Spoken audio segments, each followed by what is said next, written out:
See, you fighting upstream. You're going against what God created you for. If your job makes you sick to go to, if you're unhappy with waking up to go to where you got to go, it's because you ain't living in your gift.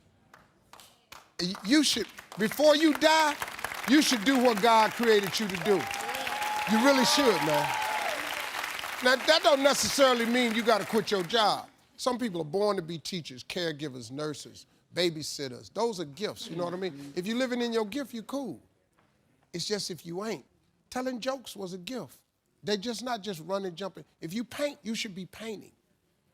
If babysitting is what you really do, you should be babysitting.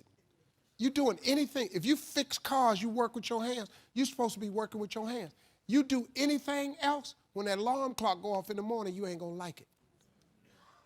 Now, if you waking up and you going down there, they ain't paying you what you want, you hate your coworkers, you're down there, your boss has no business being your damn boss. See, that's what messed me up. I never had a boss that I thought should have been in charge of me. That's what was wrong with my ignorant ass.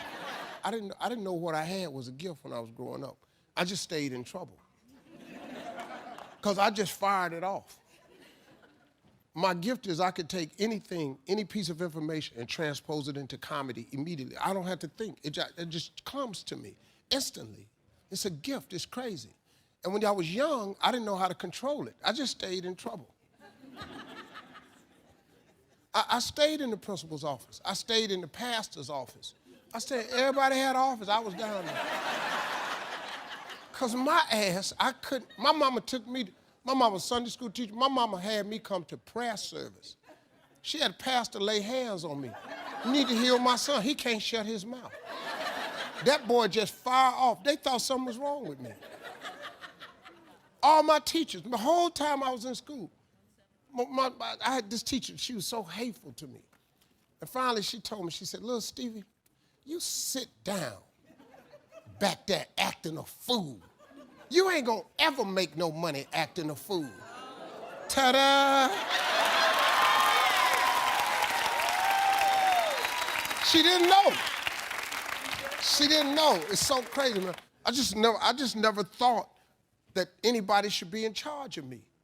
I always saw myself free. I just want to come to work. This is all I want to do. Bishop Jake said this. He said, before you die, he said, I would hate to die and never do the thing I was born to do. You should look into that before you mess around and check